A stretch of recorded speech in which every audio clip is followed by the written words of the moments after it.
Okay. Thank you so much. Thank you so much for taking us in the history of that amazing institution. And I hope that we will, in the discussion session, we will probably have many, many questions. I already have some, but I cannot start right now. Uh, we have a problem with Dr. Kennedy Hassan, who is stuck in his hotel having some connection problems. So I really think that we can move on with the opening of a discussion session. And if he happened to solve his technical problem in between, we will give him the stage to give his presentation. So it is really unfortunate because we really have this wonderful sample of cases that showcase how different society in different part of a continent handle conflict, handle problems, manage governance. And I wish to thank all the presenters for very inspiring presentations. So we have two core questions to address in this session, and you all know that what the core questions are, and we can just remind you what they are so that when we start the discussion, we'll look at the Q&A to see what we have. So far, we have two questions there, one technical and the other one more open. But our two core questions to handle in this sample of case study from the diaspora and the continent, it is a very balanced session in that direction. What are the deepest and most significant elements these examples and experience have in common? We have to look at commonalities of these different experiences from different parts of the continent and the diaspora world. And what are the most significant differences? So this is the comparative approach will probably pop up in our discussion. And the second core question is, what are the important challenges and accomplishment of all the case study we went through? It is unfortunate we do not have the Somaliland case studies, but we can start with the 4 case studies that have been presented. And I will start with looking at the Q&A and read the question we have. We do seem to have, the one was left, because it was a technical question about how to pronounce Gashasha and how to spell it or how to write it.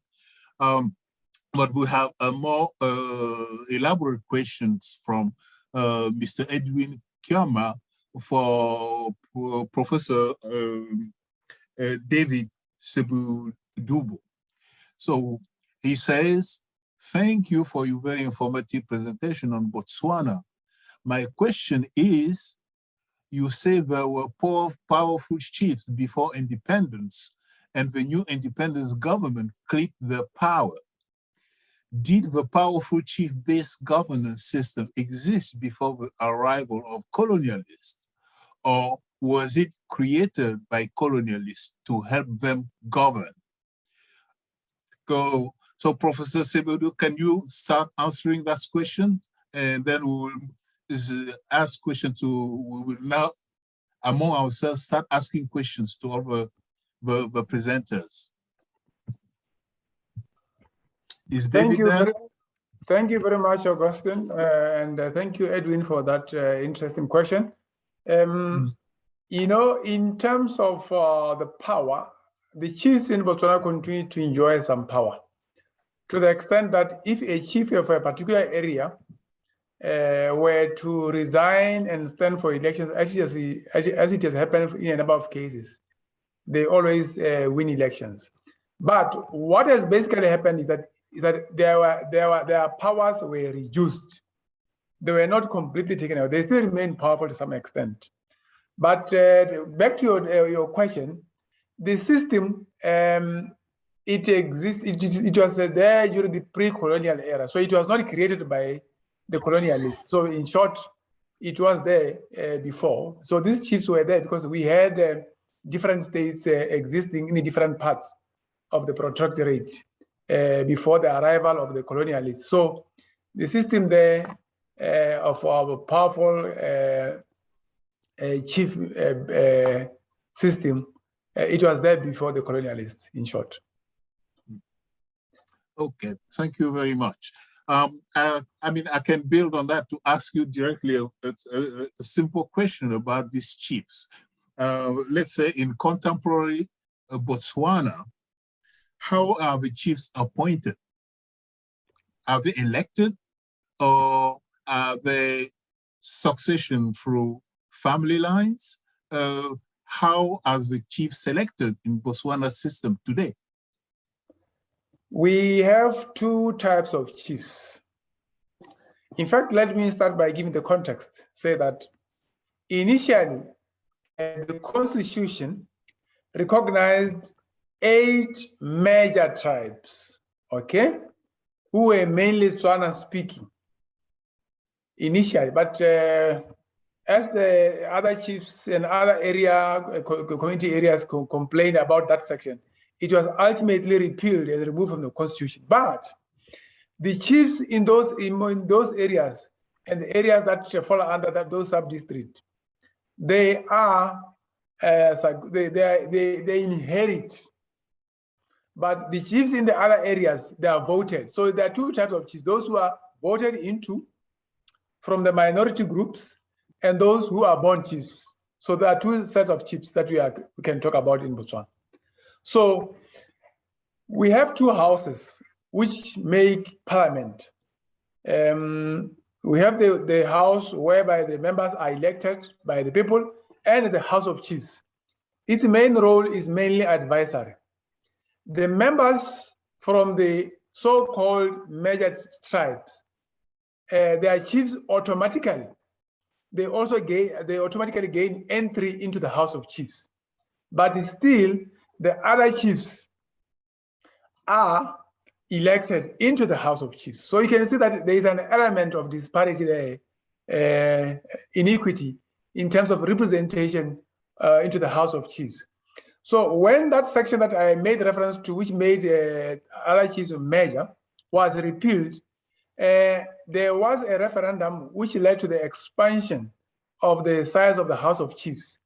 It included other areas, but even then, the other areas, their chiefs continue to be elected into the House of Chiefs. So that's where the distinction is. The other ones, they automatically become chiefs. Okay, thank you. I will ask, if somebody has a question, we can ask it. But I will ask the same question to all the presenters, to Alice, to Martina, and to Larissa.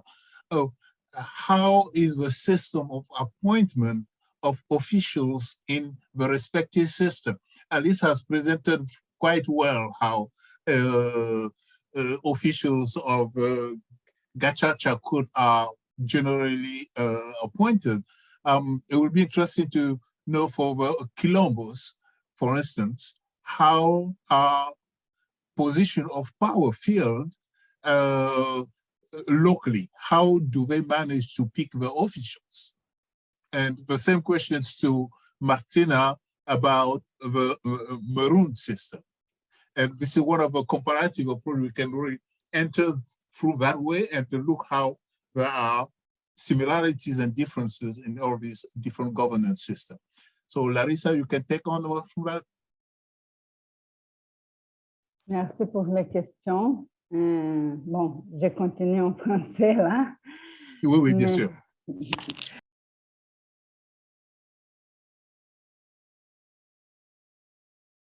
Aussi les Quilombos d'Ambroise. So, as far as they're concerned, we know from the official documentation and existing literature that these have come about following some military expeditions. So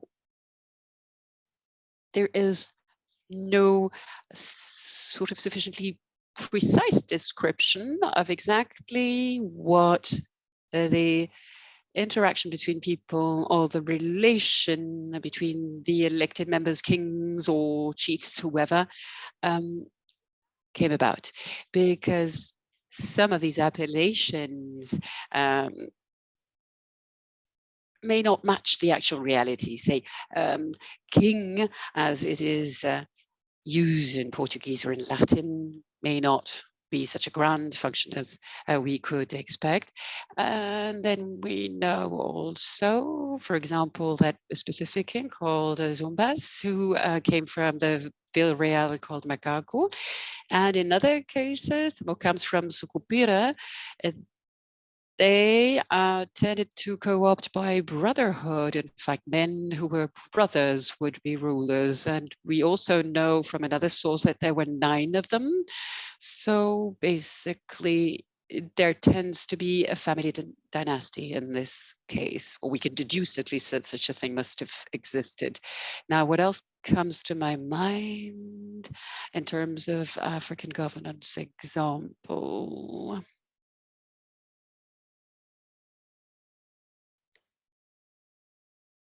If we try to be more specific, for example, the kings of Congo also existed at the same time, at the time of Colombo. Because to this day, when I talk about Colombo, as we know, there are, at least for those who were present in Brazil, their chiefs would be customary chiefs, chosen or elected because of their age, because of their being ancient or founding fathers among the pioneer members of a family, also for some spiritual virtues and qualities. And also it can be said that in Palmares or in Ambrosio, we could imagine or extrapolate basically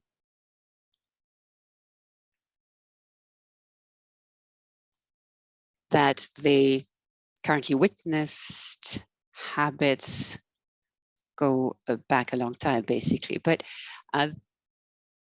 otherwise, the 400 or 500 years ago,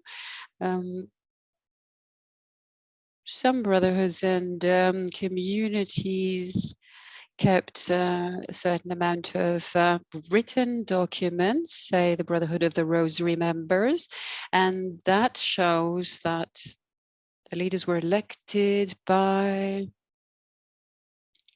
in 2 ways. On the one hand, by the sum of money that was handed in, basically, and that's quite interesting because at the time of slavery,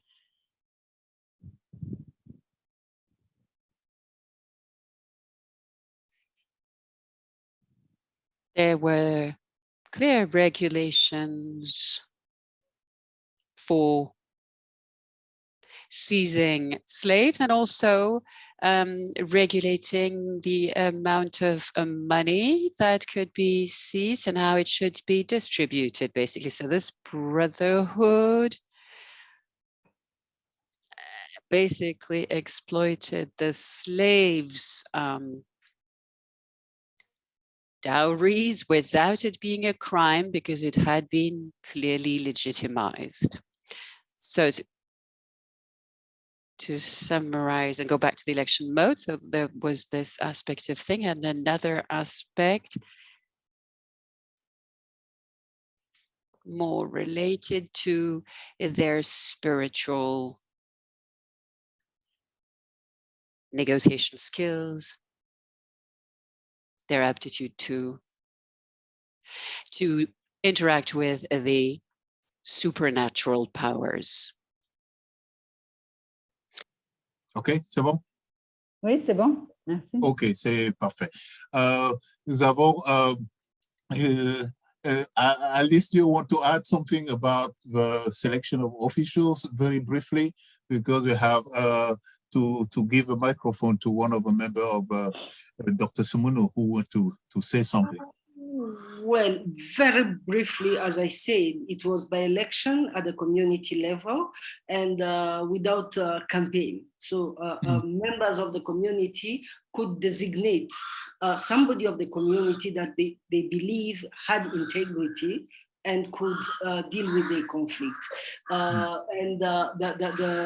Practically, he will stand or she will stand, and those members of the community who support him or her would come.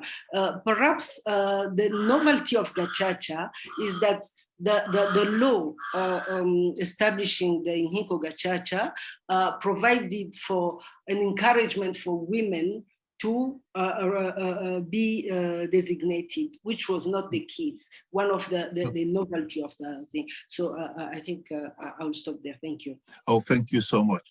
Let's give, does Martina have a comment? Is she online? No, she doesn't seem to be there. Yes, yes. Yes, okay. Yes. Yeah, please briefly, let's know about the Maroon experience, how some of the key positions are filled, how are they designated? Yes, we have a system, the Njuka, that's the tribe, and you must know the tribe is a collection of many laws. Now it is tradition for the Njuka that the chief, the upper chief, comes from one law, and that's the Otto law. So the Otto law, the is built of many bays. You understand? Many bays. Yes, I do. So the chief comes from one bay. Let's say this time it is from bay A. The next time it is from bay B, and that's the oldest, rotating system. the son, yes, the son of the older sister in the bay. Every time it's older sister. It's really okay. All right. So thank you. I need to allow Professor Dr. Simonu to switch his microphone on and ask his question. Greetings, everyone. Bonjour à tous. I just have a quick question for Martina Amoxi. Just on the, Haiti, for instance, also had Maroon communities, and it's very widespread in the Americas. But it seems that Haiti had a successful revolution, established a state, a nation state. Is there a sort of progression from marronage to the establishment of full independence? How can you explain the relationship? It's a general question I would like clarity on. Thank you. You see, when the enslaved African fled to the bush, they started to fight resistance. They fight the white man,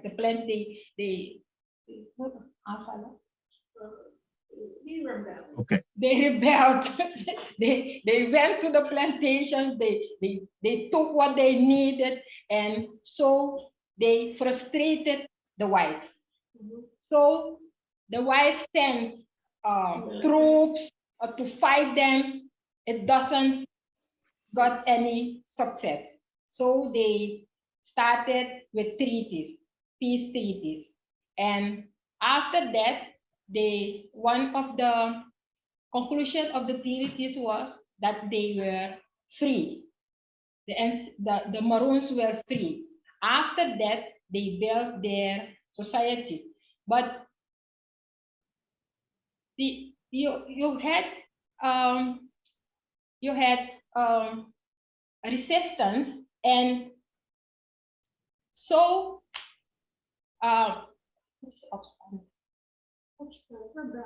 yeah, the rebellion of some troops. I am from the Njuka tribe, and the Njuka tribe, they rebelled.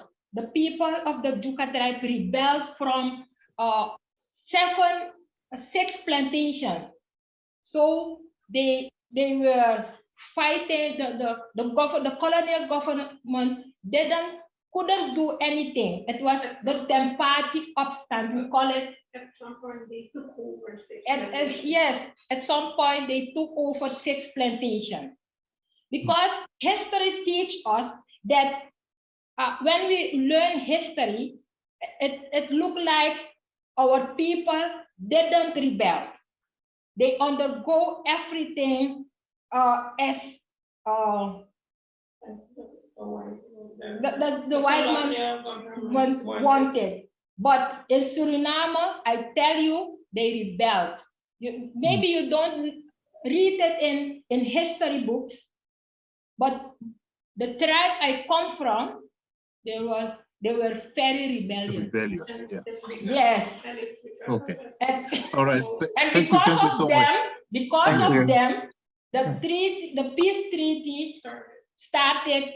The first peace treaty was concluded in 1760. Because Okay. All right. So we take a question from the Q&A.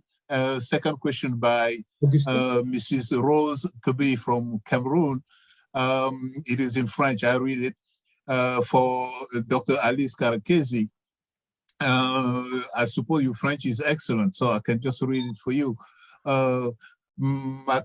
Ma question s'adresse à Dr. Alice Karakezi. Ne pensez pas vous que le gachacha a réussi parce que la taille de la population est petite et le facteur linguistique unique.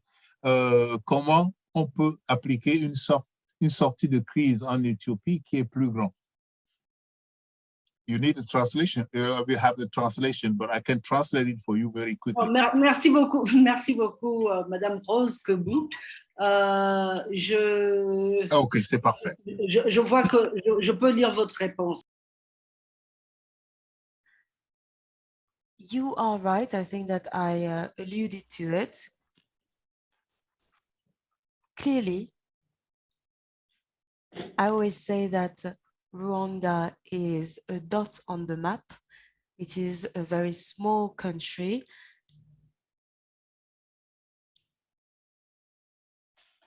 And this is very significant. The Gachacha came from the Rwandan language. And it is a language which is spoken across our country. So we have one single linguistic and cultural identity. So the mechanism was known. It is not prescribed and it's not very rigid, but this method was very well known for everyone. So to revive this method, we needed one common language, the Kiri Rwanda.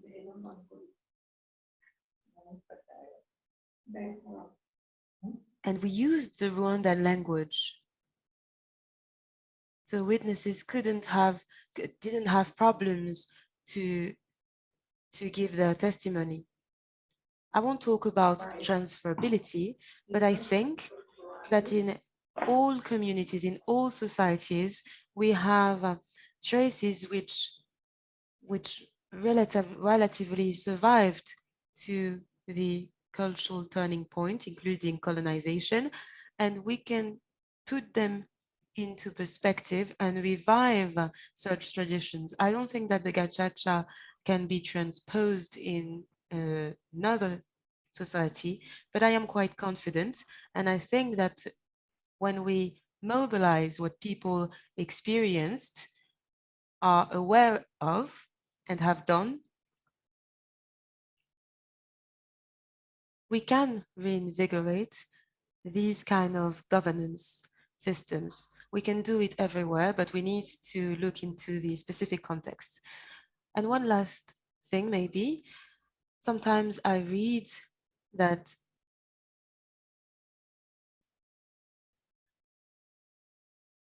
yes, the Cha-Cha was very often we think that everything that is African is informal because it is not written.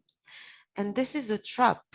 Even we fall into such trap because we accept that what we used to have was informal because it wasn't codified in written. And sometimes I put this into question. I disagree completely. I think that authority, whether it be moral, communal, or from the state, in states like Burundi and Rwanda, there were states before colonization. And this is very important in order to build a consensus between the persons who rule and the persons who are ruled, in order to create a platform or a cultural identity, and in order to build consensus ultimately. So in a nutshell,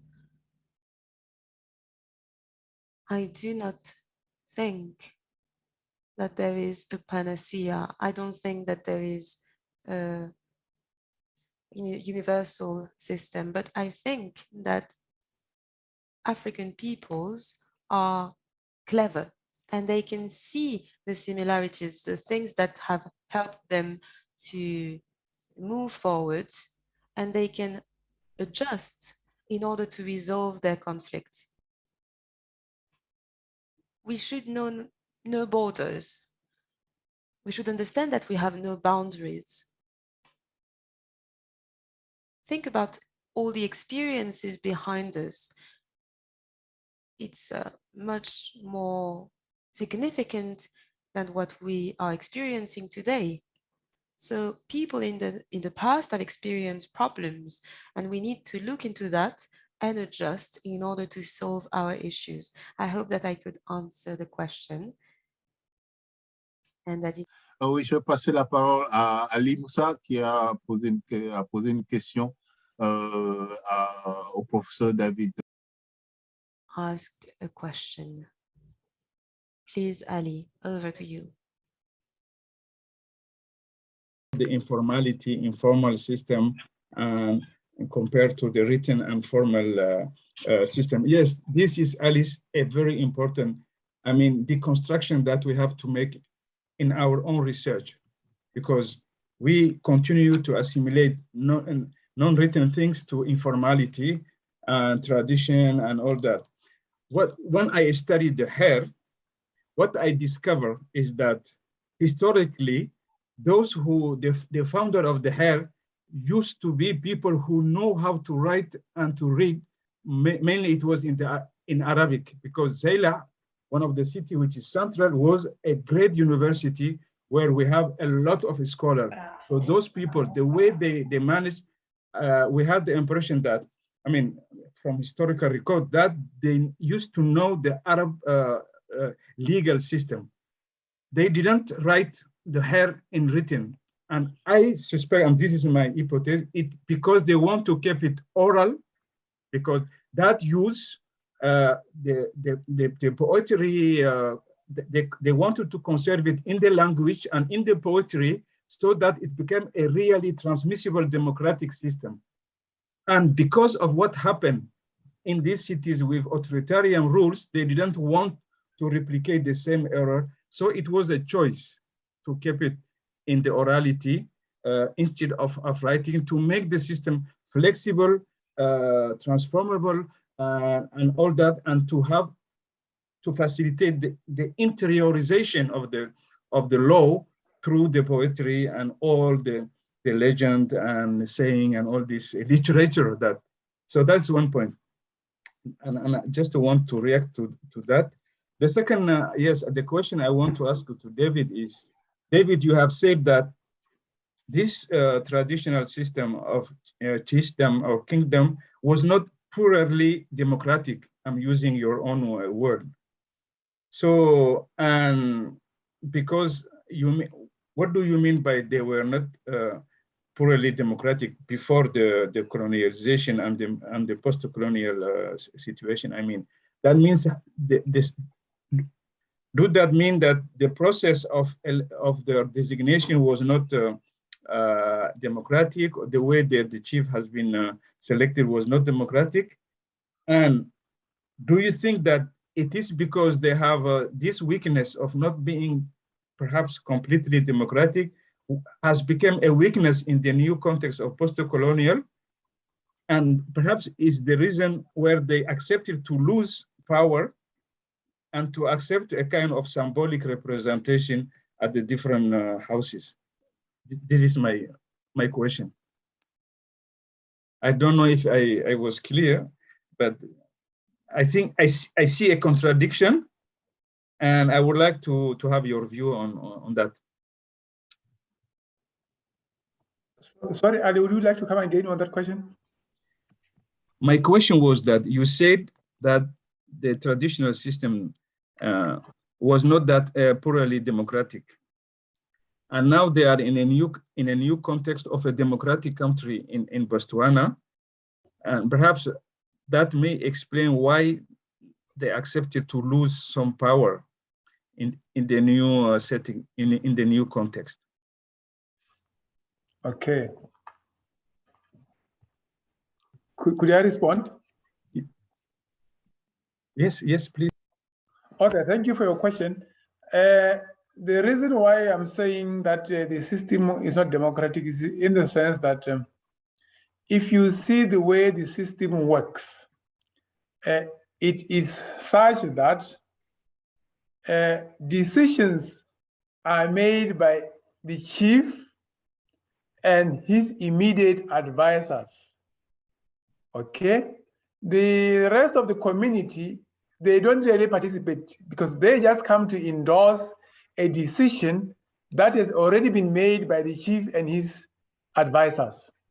So by the time the decision is taken to the Khota meeting, that is the traditional parliament, a decision has already been made. So at the Khota, they are just simply endorsing the position of the chief and his advisors. That is how the system basically works.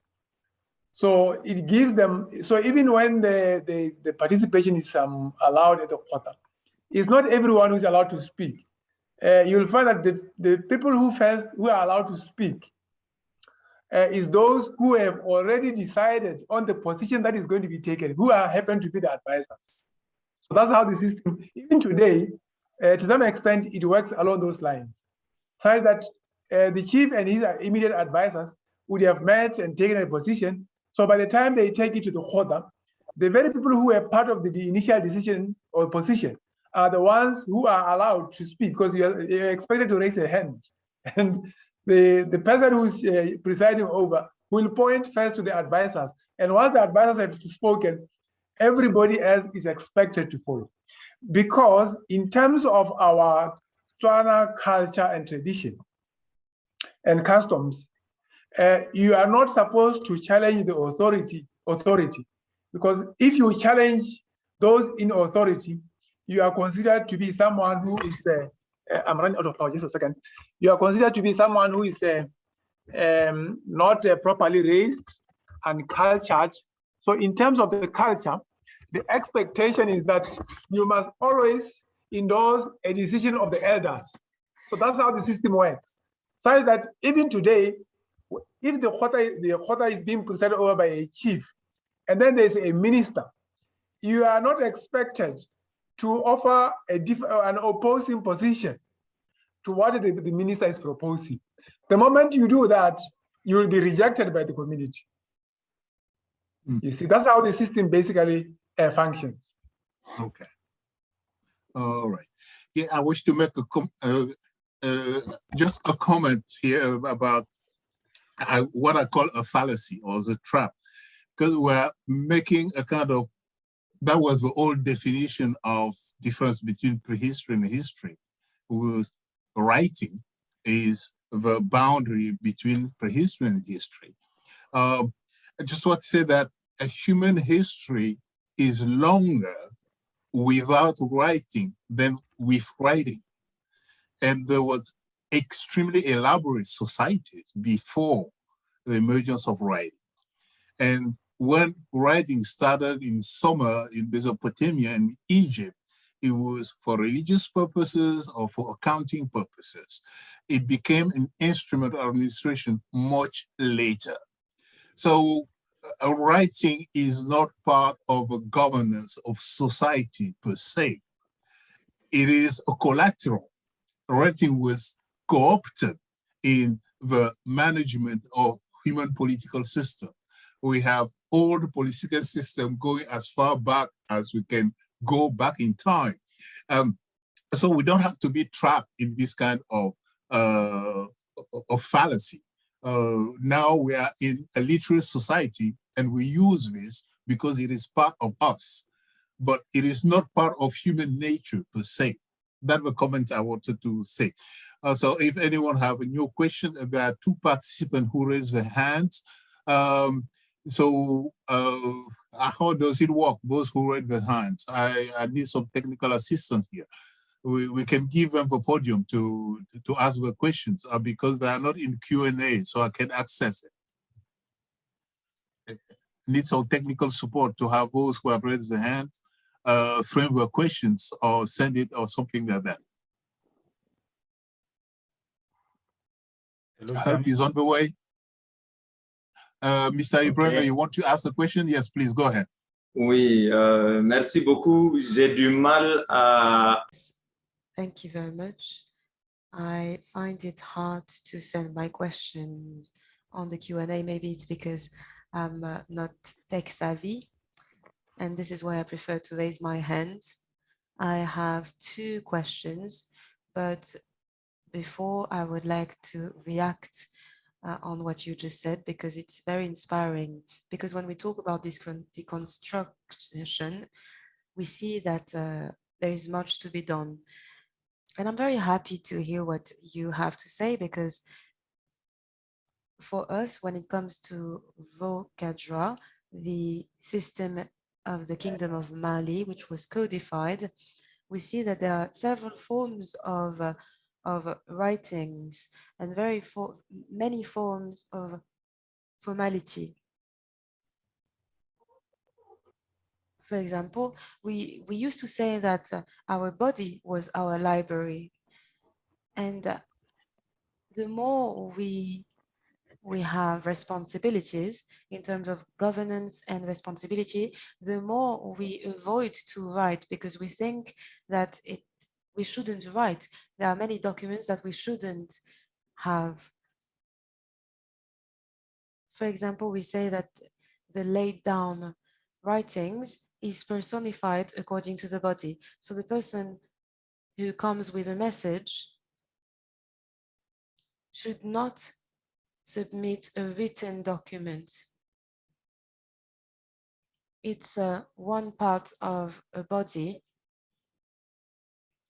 For example, the ear and then shoulder and the thigh, or the belly and then the eye.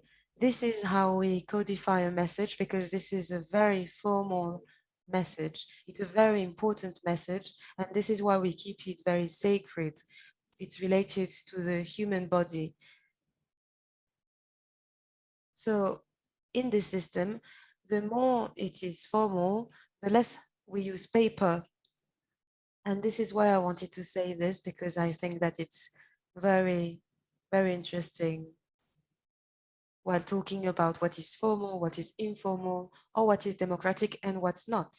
For example, in the family council, each time men gather,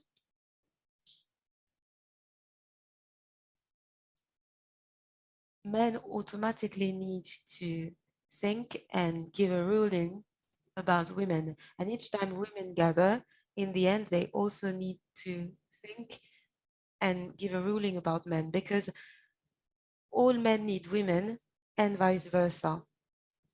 So they always work in tandem. And the same goes for young people and the elderly.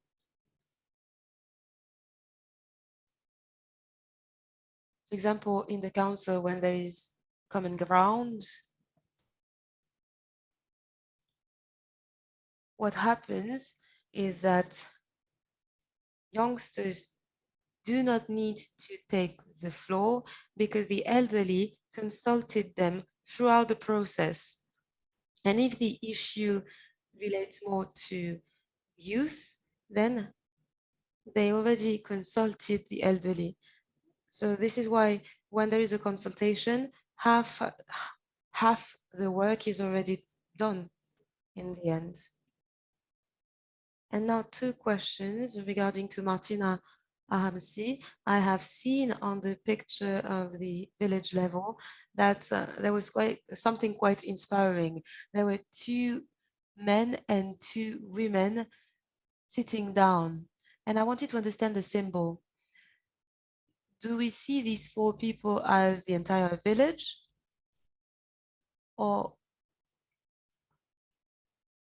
how does it work? Because I don't understand this picture. So could you please tell me how it works with the Maroon Society in Suriname? These 4 people, did they represent the entire village, or were they representatives of family to support others and to speak on behalf of others? My second question relates to the gachacha. Today, I know that there is a living memory of the gachacha, which persists, even though at the institutional level, the consequences of the genocide were tackled. But what happens today with the gachacha after the genocide? Thank you very much. Please, Martina, are you online?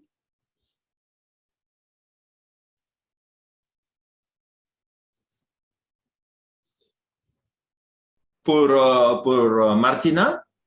Oui, brièvement, oui. Yeah, okay, no problem. Well, the picture she showed about the representative at village level, on the picture, what I noticed was there were 2 men and 2 women kind of on the forefront, and many other people in the background. So yes. I'm trying to, from the picture, see if there is some kind of symbolic representation. Those 4 people on the first row, are they the representative of the entire village community, or are they representative of some kind of subsections, and the people in the background are also there to more or less speak on behalf of the other families or portion of the community, if you want?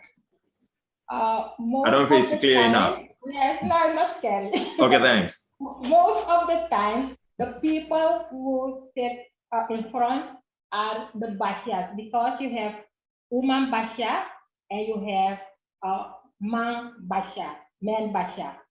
This it can be that there are bashas because on the village level, the kutu is the meeting is